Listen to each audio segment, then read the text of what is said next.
Bismillahirrahmanirrahim. Masih kita membahas tentang masalah hadas.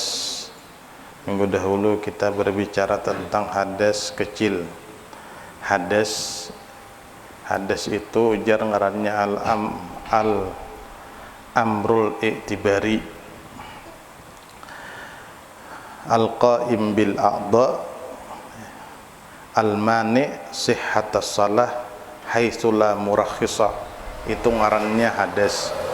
Hadas itu artinya perkara yang ada tapi tidak terlihat, yang menegah sahnya sembahyang dari segi tidak ada keringanan di dalamnya, itu adalah hadas. Tapi kalau najis itu al-mustakdharu al-mani'u sihhatas salah, sesuatu yang kotor yang menegah sahnya sembahyang dari segi tidak ada keringanan. Jadi hadas dan najis itu dua macam yang berbeda, tapi dua macam yang menegah sahnya sembahyang. Jadi ada perbedaan hadas lawan najis. Kalau hadas itu kada kelihatan, kalaunya najis itu bisa diketahui dengan tiga macam: bau, rasa, lawan warna. Nah, sehingga hadas lawan najis itu berbeda. Tetapi orang yang berhadas kada kawa sembahyang harus bersuci, orang yang bernajis kada kawa sembahyang sehingga harus dibersihkan. Kalau nya najis dibersihkannya dengan air, tapi kalau nya hadas diangkat dengan air sama juga.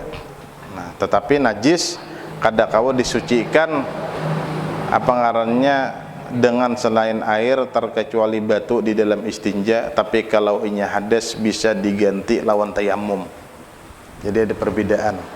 Dua-duanya menegah daripada sahnya sembahyang. Jadi orang yang hendak sembahyang harus suci dari najis, harus suci daripada hadas. Jadi dua macam, dua perkara itu harus diangkat di dalam tubuh manusia. Jadi jarulun ngaran hadas tadi perkara nang kada terlihat tapi ada dan menegah daripada sahnya sembahyang. Kalau di secara global, najis itu benda, kalau hadas itu keadaan. Nah, itu. Kemudian pulang hadas besar ialah yang pertama orang yang bersetubuh. Apa yang dimaksud orang yang bersetubuh? Orang yang memasukkan kepala zakar. Tahulah kepala zakar pian lah. Tahu ya, kalau oleh kepala zakar kepalanya tuh. Kepala ampun lelakian. Nah, itu ada bakapala. Kalau leh ada bakapala berarti patok buntal mau. Nah, kepala zakar itu dimasukkan ke dalam faraj. Itu ngarannya orang yang apa ngarannya tadi, orang yang bersetubuh. Yang dimaksud dengan faraj di dalam hukum fikih sesuatu yang dinamakan faraj. Sama ada itu kubul atau dubur. Sama ada kemaluan muka atau kemaluan belakang. Sama ada itu daripada manusia atau binatang. Jadi kemanakah dihentupakan utuh itu mandi wajib. Asal jangan apa dikapit ke lawang ha. Nah, pokoknya semua dinang disebut dengan faraj itu sesuatu yang dinamakan faraj, kubul atau dubur, kemaluan muka atau kemaluan belakang. Kemudian manusia atau kada manusia, naudzubillah min dzalik lah, benapsu lawan binatang. Nah, nafsu lawan hayam kah atau anak sapi kah, naudzubillah min dzalik lah, itu akalnya rusak nang benapsu lawan binatang. Kemudian apa ngarannya, hidup atau mati. Meskipun mati atau hidup, bila dimasukkan kemaluan lelakian, kadar hasyafah tadi ya, kepala zakar, bila dimasukkan kadar itu, maka hukumnya orang itu ngarannya apa disebut dengan kata-kata bersetubuh. Bila mengerjakan yang demikian, maka mandi wajib hukumnya.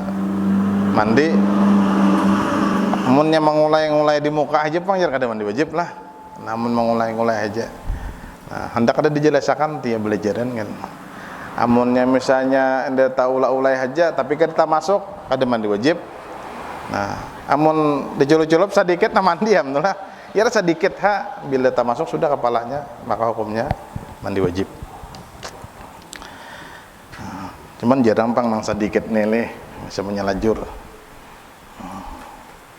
Kemudian yang kedua yang menyebabkan orang mandi wajib itu orang yang keluar mani, keluar sperma.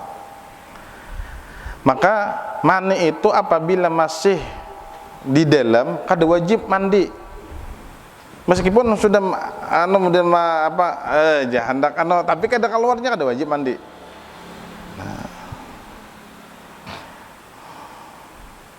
Jadi apa ngarannya nang mewajibkan mandi tadi keluar mani. Apabila mani tadi kada keluar maka kada wajib. Meskipun sudah punya laki-laki ngarannya intisar. Arti intisar itu sudah nafsunya sudah bergejolak, hampir sudah keluar tapi kada keluar, maka itu kada wajib mandi. Artinya mani ini kapan orang itu dikatakan keluar mani? Bila sudah memang keluar, aslinya keluar asli gitu nah. Bila keluar asli maka hukumnya mandi. Kemudian yang ketiga, perempuan haid atau nipas. Puan haid atau nipas wajib mandi wajib bila sudah tiis. Kayak apa cara mengetahui bibinian nang nipas lawan haid? Bila sudah bersih. Karena darah haid itu macam-macam warnanya, ada yang hitam, ada yang berwarna merah, bahkan ada yang berwarna coklat, sampai apa ngarannya kadede lagi.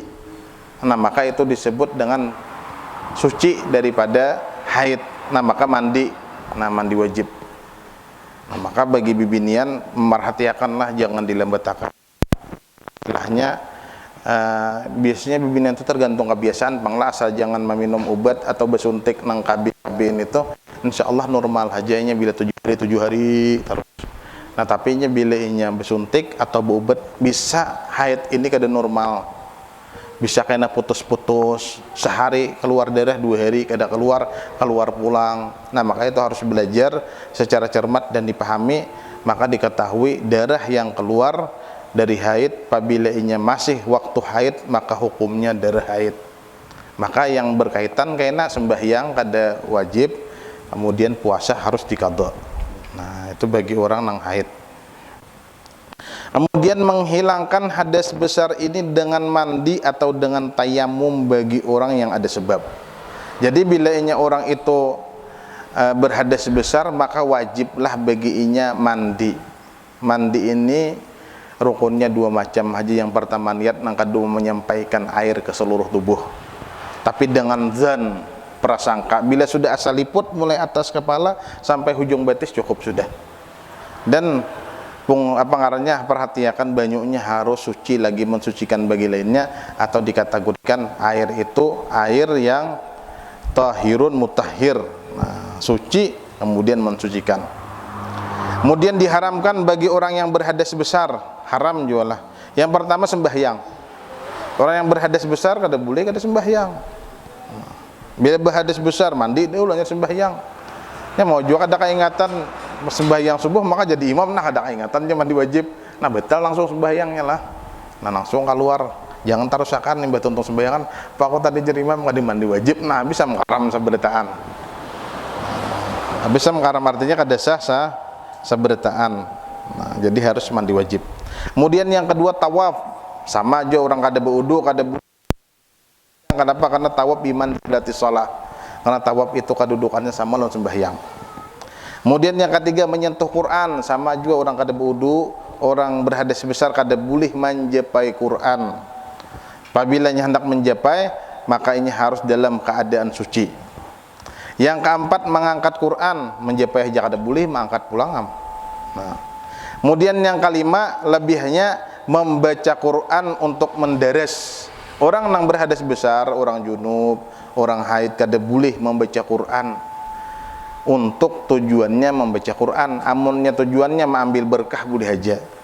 Seperti misalnya hendak guring membaca Allahullah, hendak guring membaca amanar, sunnah lah hendak guring bacaan supaya jangan diganggu oleh syaitan, supaya jangan diperbuat oleh iblis. Nah, supaya jangan tamimpi nang buruk bebacaan yang minimal kita membaca bila hendak guring qul huwallahu ahad, qul a'udzu bil falaq, dan qul a'udzu birabbin nas, kemudian Allahu la. Nah, itu sunnah dibacalah, anjuran dibaca bila kita hendak guring bismillahirrahmanirrahim 21 kali. Nah, sudah dipadahkan bila membaca bismillahirrahmanirrahim 21 kali Allah akan berikan 3 macam. Yang pertama, amina minasyarikah, diamankan daripada kecuntanan, ada kemalingan rumah, kemudian daripada kebakaran, kemudian yang ketiga ada mati takajud. Nah, mati takajud ini ngalih bah bangun sakalinya hanya mati. Nah, mati inilah suatu yang paling dekat dengan manusia itu adalah kematian, karena datangnya tiba-tiba, kada pernah siap orang dengan kematian, maka kematian itu datang dengan tiba-tiba. Kemudian yang keenam, nang kada boleh pulang bagi orang yang berhadas besar berhenti di masjid, berdiam di dalam masjid itu kada boleh. Kemudian tambahan, orang yang berhadas besar nomor 1 namanya orang yang bersetubuh, dan 2 orang yang keluar mani.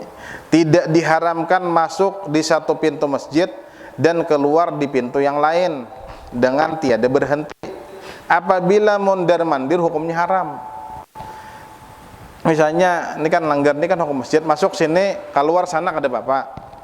Nah, amunnya masuk sini keluar situ kada boleh, orang nang keluar mani lawan orang nang junub, orang nang bersetubuh. Atau kunyuk-kunyuk di masjid napa-napa kada diulah. Kenapa? Karena masjid ini tempat nang dihormati, tempat nang terhormat. Ujian Nabi kan khairul bika fil ardi masajiduha, sepaling dihormati oleh Tuhan, sepaling baik tempat di permukaan bumi ini masjid. Makanya kita membangun masjid ini pian sedekah duit lah gan pembangunan, itu pahalanya besar banget, ganal banget. Siapa yang umpat membangun masjid akan dibangunkan istana di hari kiamat. Ini kan ada pembangunan, jangan nih langgar kita nih, jangan sungkan khususnya yang di RT 1 untuk mensisihkan hartanya di jalan Allah. Karena sudah jadi mewah, biar pian hendak nyumbang ada daya lagi gan kas sebenarnya lagi tampul pembangunan ini pian hendak nyumbang, ada nang kau dilayang gan arwah kuitan layang wakapakan, tujuannya sagan kelak di hari kiamat. Nah, maka pahalanya ganal benar. Mun sudah tuntung paling-paling hagan lampu atau hagan nang keperluan mauruk apa ngarannya palatar. Yang penting ini kan apa ngarannya nih nang di dalamnya nih awal-awal membina. Nah, makanya ujian Nabi kan sedekahnya orang zaman sahabat lawan sekarang itu berbeda. 1 butir biji beres orang wayah ini, orang bahari itu, nah di zaman sahabat sedekahnya kada bakalan sama dengan gunung Uhud di zaman sekarang. Orang zaman sekarang nih bersedekah agan agama kayak gunung Uhud, kada kawa ditimbang lawan nang kaya beres di zaman sahabat.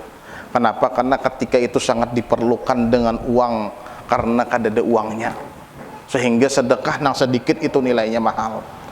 Dari tujuan kita ada pembangunan yang diperlukan, nah musim pembangunan ini 1 juta atau 100.000 duit pian itu sangat dipentingkan banget. Artinya beda pahalanya dengan sudah tuntung pian menyumbang.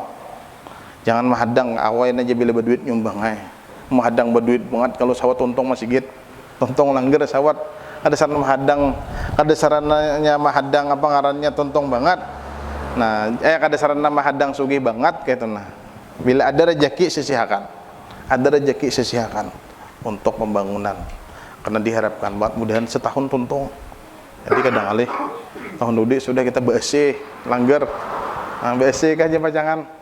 Nah besar aja ya lah, duitnya banyak bisa bersih. Tahu kita pokoknya bilanya duitnya banyak, tambah mewah, tambah megah, supaya dilanggar tanyaman duduk dibandingkan di rumah kita seorang. Sehingga apa ngarannya langgar tambah banyak isinya. Nah jangan kena mbak tuntung langgar bahanyar timbul orangnya tetapi ada, kenapa langgar tetu hanyar juga. Nah, jadi yang penting setelah kita membangun masih, tapi nang ini itu penting membangun. Nah, sarit 2 rit pasir kirim langsung panitia siap menerima. Munnya ada talipune keluarga nang di jauh talipune handakah sedekah, ada bapak supan hagan langgar itu akan diganjar pahala. Kemudian tambahan tadilah Kalau hadas besar itu haid atau nifas, maka yang diharamkan tambah 3 lagi, yaitu yang pertama puasa. Orang nang haid lawan nifas kada boleh puasa. Kemudian yang kedua bersetubuh. Orang haid lawan nifas kada boleh bersetubuh. Jangan separak-parak laki. Jangan indah terlalu wanu benar gincu. Nah, ini udah haid, udah begincu, udah berhimat. Nah, baluluan laki ini juga nyahan juga. Nah, tak guda-guda juga, jangan saguda-guda laki masa haid itu berjauh-jauh aja. Nah, karena kada boleh hukumnya bersetubuh, hukumnya haram. Karena banyak nang diwarisi orang nang bersetubuh dalam keadaan haid dan nifas, mewarisi banyak penyakit kayak itu. Nah, orang nang bersetubuh dalam keadaan haid atau nifas itu bermasalah. Nah, maka jangan dilakukan. Kemudian yang ketiga bersedap-sedap antara pusat dan lutut kada boleh. Arti bersedap-sedap ini itu tadi mukaddimah jima. Nah, bercumbu atau apa boleh aja nang urusan nang di atas, tapi jangan main di bawah pusat, di atas lutut. Nih pusat ke bawah, nih lutut ke atas kada boleh. Orang haid atau nifas. Kalau perlu digambuk dahulu, nah. Digambuk. Nah, dilarang. 7 hari dilarang atau digambuk, tidak boleh. Nah, jadi apa ngarannya dalam keadaan haid atau nifas. Maka syaitan itu kadang menggoda kuat rahatan haid, bini rahatan nifas, malah di situ itu syahwat nah, jadi ditahan juga lakian juga, jangan saparak-parak juga. Banyak di hutan aja bilanya bini haid. Nah, jangan banyak di benua. Nah, jangan tapi maulid di amparan gitu. Nah, ini galing-galingan timbul tersalajur. Nah, akhirnya ada boleh lah hukumnya haram. Perlu diketahui, 1, perempuan haid atau nifas tidak boleh sembahyang semasa haidnya atau nifasnya dan tidak wajib mengqadanya. Bahkan ada ulama yang mengatakan haram mengqada sembahyang yang ketinggalan di masa haid atau masa nifas. Kada boleh diqada. Itu hadiah lawan binian. Nah, pas bener pang jual binian ini kata juga aja sebenarnya juga tuh. Nah, jadi pas masa haid, masa nifas kada sembahyang pian, kada perlu sarajin-rajin lagi, itu hadiah sudah. Nah, hadiah segan pian. Tapi kalau nya puasa, kada wajib puasa, tapi wajib mengqada.